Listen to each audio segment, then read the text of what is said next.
sekarang paradigma udah berubah, apalagi ditambah pandemi sudah ada kenormalan baru. Nah makanya kalau saya sih kalau memang mulai dari nol, peluangnya ada, sudah ada sekarang namanya online, ada banyak aplikasi modern itu. Kalau memang punya rumah dan rumahnya ada dapurnya, bisa mulai dari situ, namanya nanti ghost resto. Oh ya, oke, ghost resto. Ya dari ghost resto itu kalau memang itu sudah bisa jalan, terus memang bisa berkembang, baru mungkin yang selanjutnya paling bagus itu memang kalau yang saya alami dari pengalaman saya makanya benar-benar dari nol gitu, dari yang dasar dulu.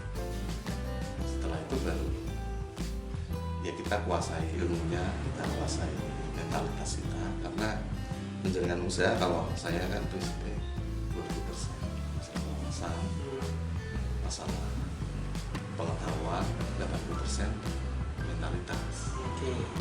Faktor utama yang harus kita utamakan kalau mau bikin usaha itu apa berarti? Terutamanya itu mental.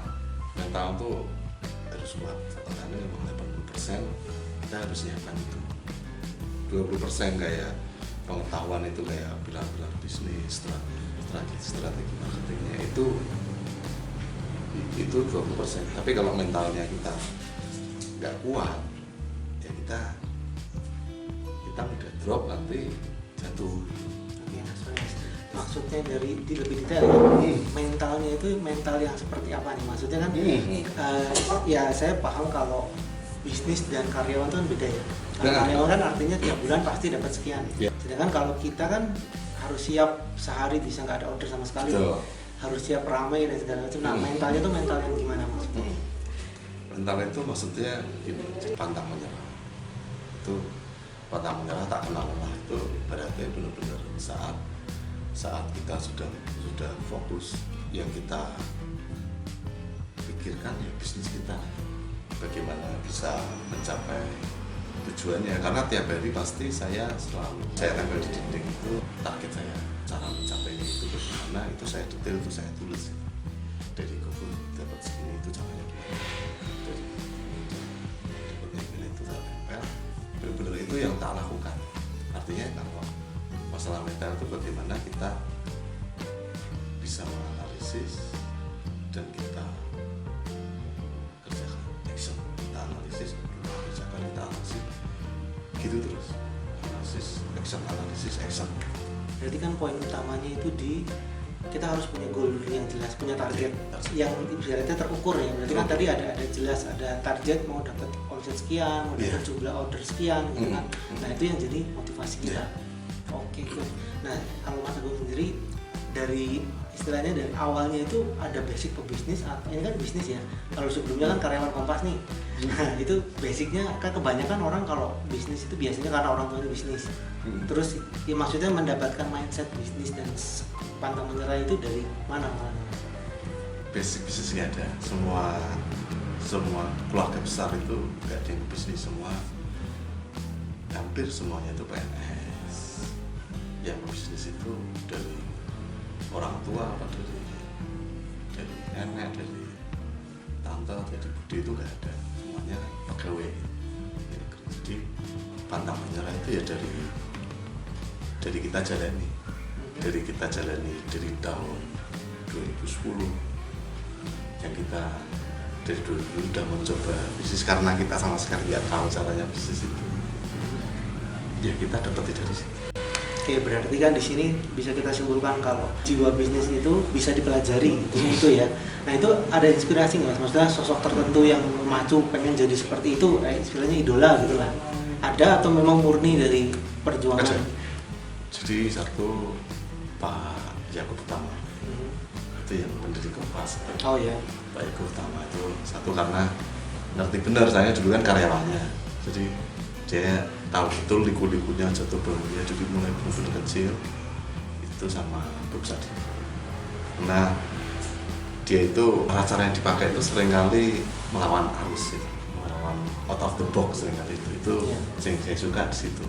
Oke, ya itu tadi. Jadi intinya kalau siapapun dari kita asalkan mau dan bisa kerja keras pasti bisa ya Mas ya. Maksudnya tidak terbatas di situ hanya orang-orang kaya atau hanya orang-orang yang orang tuanya berbisnis enggak ya berarti ya. Karena kan seringkali itu jadi mental block buat banyak orang. Gitu. Ya termasuk saya pun dulu keluarganya nggak ada berbisnis sama sekali. Nah bisa jadi bisnis karena ngelamar kerja nggak keterima gitu. Jadi kan mau nggak mau kalau buat bayar sehari-hari kalau nggak istilahnya nggak cari uang gimana gitu kan akhirnya ya kecemplung ke bisnis sampai sekarang. Sekarang kita kembali ke warung lada hitamnya, bisa sampai ke 5 besar Jateng dan peringkat 1 Semarang Raya. Itu sehari bisa ada berapa order? Bisa sampai 300. Satu hari 300 order hanya dari GoFood aja. Ya, itu bulan-bulan puncaknya di bulan November. Jadi rentang waktu September, Oktober, November, Desember itu perharinya itu puncaknya di bulan November bisa sampai 300-an. Belum juga yang dari Grab? Belum dari Grab. Belum yang beli manual istilahnya datang ke tempat bungkus gitu kan. Itu konsisten terus Mas? Dari Oktober, November, Desember cenderung meningkat segitu-segitu atau gimana? Jadi mulainya jelas kita mulainya dari 5, 10 per harinya. per hari. Berarti istilahnya step-stepnya itu dari sehari cuma 5, sehari cuma 10 gitu ya. Bulan Maret naik jadi 30. Bulan April itu ada loncatan karena ada banyak penggunaan sistem dari GoFood itu yang namanya GoBiz. Itu langsung bisa 70. Terus ada itu semua ada datanya, jadi sampai akhirnya puncak itu jadi nggak serta-merta dia langsung ke sana, cuma memang ada grafiknya gitu Mas. Nah sekarang itu kan kisah istilahnya hebatnya semua resto pasti pengen kayak gitu tuh. Cuma yang jadi masalah caranya gimana, kok bisa, logikanya kan kalau kita masak sudah bener apa iya semua resto bisa mengalami hal kayak gitu kan enggak. Nah pasti ada faktor tertentu yang membuat bisa seperti itu ya. Kira-kira mungkin bisa bocorin satu trik gimana biar bisa meningkat terus tadi dari Februari sampai Maret. Ya walaupun ini turun kan bukan karena kualitas barang ya berarti tapi karena memang situasi. Gitu. Nah itu gimana Mas? Selalu yang jadi bagaimana ini saya bisa membuat terobosan, bagaimana saya bisa membuat lompatan, itu seringkali saya berani berspekulasi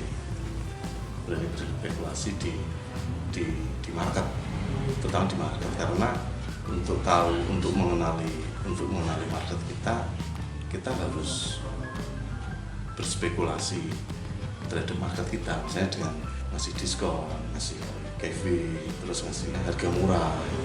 Saat kita lempar ke market, terus dia nanti feedback kita tahu posisi market itu di mana sih, di usia berapa sampai berapa, dia ekonomi menengah atau menengah bawah atau menengah atas. Saat kita udah tahu data itu, kita baru bisa genjot menaikkan omset itu dengan iklan. Kita harus siapkan 4 pilar bisnis itu harus paham benar.